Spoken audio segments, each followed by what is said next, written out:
अमेठी से राहुल गांधी चुनाव लड़ेंगे और वाराणसी से प्रियंका गांधी के चुनाव लड़ने की चर्चा सिर्फ एक सियासी जुमला, कहीं ऐसा तो नहीं है? क्योंकि लोकसभा चुनाव में कौन कहां से लड़ेगा इसकी अटकलें लोग अभी से लगाने लगे हैं। भले ही अभी मुद्दा या चुनाव में लगभग 8 माह का वक्त बचा हो, लेकिन राजनीतिक जानकारों ने अपनी माथापच्ची शुरू कर दी है। उत्तर प्रदेश कांग्रेस के नवनियुक्त अध्यक्ष अजय राय भले ही दावा कर रहे हों कि राहुल गांधी अपने पुराने संसदीय क्षेत्र अमेठी से पुनः लोकसभा का चुनाव लड़ेंगे, और अगर प्रियंका गांधी वाराणसी से मोदी के खिलाफ चुनाव मैदान में उतरती हैं तो कांग्रेसी उनके लिए जी जान लगा देंगे। अजय राय की इस बात पर अगर विश्वास भी कर लिया जाए तो कांग्रेसी हैं कहां जो जी जान लगा देंगे। कांग्रेस की दुर्गति के लिए कोई और जिम्मेदार नहीं है, बल्कि खुद कांग्रेस ही है। कांग्रेस ने यूपी को अपनी प्रयोगशाला बना लिया था, जिसका परिणाम यह हुआ कि आज कांग्रेस को एक एक कार्यकर्ता को ढूंढने की आवश्यकता पड़ रही है।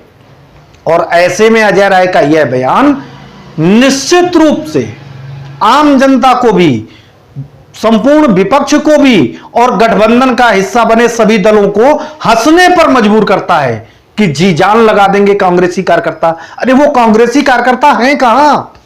लेकिन यूपी विधानसभा चुनाव में जिस तरह से प्रियंका गांधी ने अपनी सक्रियता बढ़ाई थी, उससे लगने लगा था कि यूपी में कांग्रेस कुछ ना कुछ जरूर प्रगति करेगी। लेकिन चुनाव के बाद प्रियंका गांधी का यूं गायब हो जाना, बिल्कुल गायब हो जाना, एक बार फिर से कांग्रेस को कमजोर कर रहा है। उस पर अजय राय का यह बयान प्रियंका गांधी के लिए वाराणसी से चुनाव लड़ने की बात कहना निश्चित ही हंसी उड़ाने जैसी बात लगती है, और हाल फिलहाल ऐसा संभव होता भी नहीं दिख रहा है। अगर बात राहुल गांधी के अमेठी से चुनाव लड़ने की हम करें कि राहुल गांधी अमेठी से चुनाव लड़ेंगे, तो वह भी अब इतना आसान नहीं रहा, और इसकी वजह भी साफ है।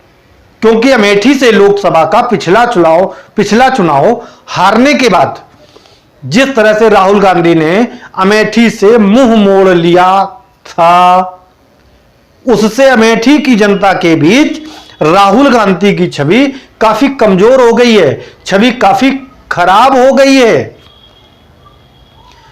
जिस अमेठी की जनता ने राहुल को 3 बार सांसद बनाया, उस जनता के साथ राहुल गांधी ने 2019 लोकसभा चुनाव के बाद से ऐसा नाता तोड़ लिया मानो राहुल और अमेठी के बीच बस चुनावी रिश्ता था।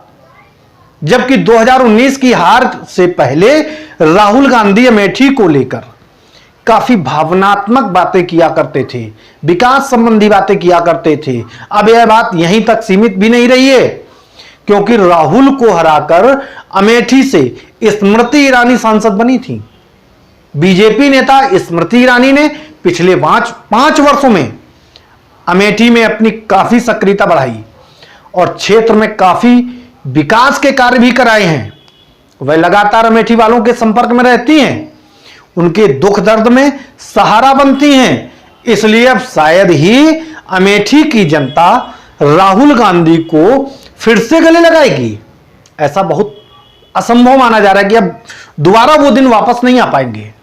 लेकिन इन दिनों राहुल गांधी की बढ़ती राजनीतिक लोकप्रियता के कारण अगर एक बार फिर सार्थक प्रयास किए जाए, मेहनत की जाए, तो बदलाव भी संभव है। यह सब बातों से संभव नहीं होने वाला कि केवल बातें करते रहे संभव हो जाए। इसके लिए हमें सार्थक प्रयास करने होंगे। अमेठी की जनता के बीच जाना होगा, उनमें अपने लिए आत्मीयता जगानी होगी।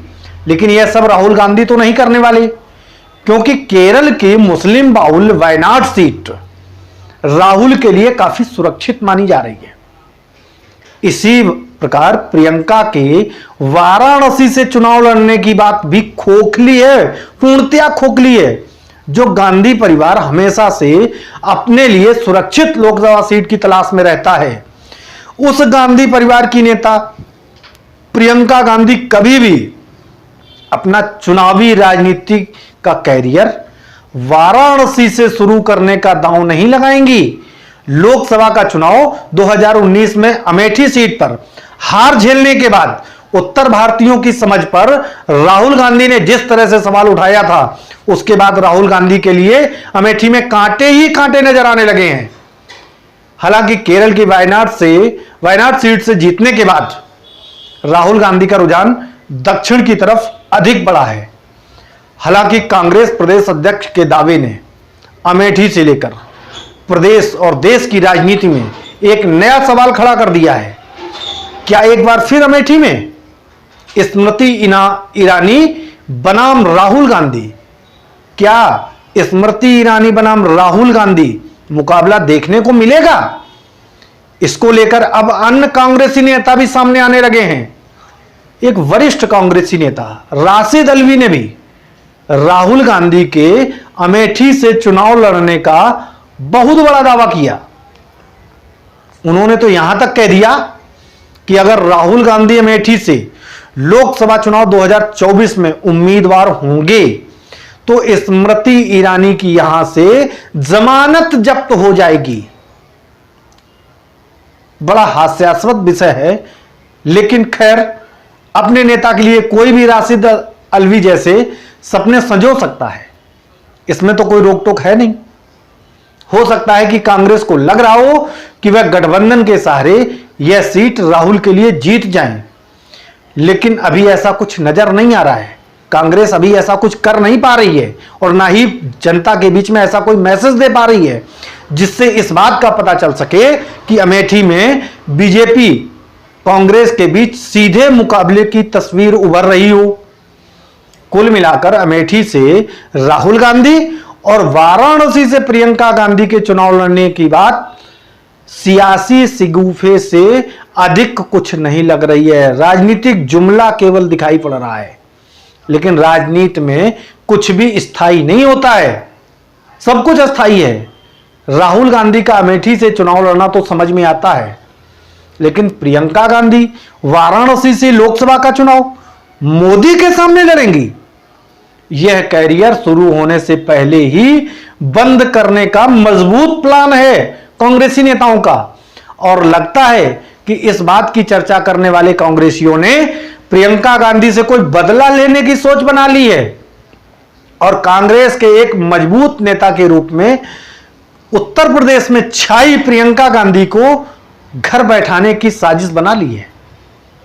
और ऐसे कांग्रेसियों के भरोसे राहुल गांधी प्रधानमंत्री बनने के सपने पाल रहे हैं। ठीक है, यह उनका विषय है, लेकिन कांग्रेसियों को भी सोच समझकर बयान देने होंगे। यूपी में अपने कार्यकर्ताओं को मजबूती देनी होगी, अपने नेताओं को एक बार फिर से खड़ा करना होगा। ऐसे कुछ लगातार संघर्ष करने के बाद बड़े बड़े आंदोलन को भी रूप देना होगा, लेकिन घर बैठने से, केवल बयान देने से कांग्रेस यूपी में कोई बहुत बड़ा करिश्मा कर जाए ऐसा दिखाई नहीं पड़ रहा है। आज की चर्चा को हम यहीं विराम देते हैं और आप सभी से सादर नमस्कार करते हैं। नमस्कार।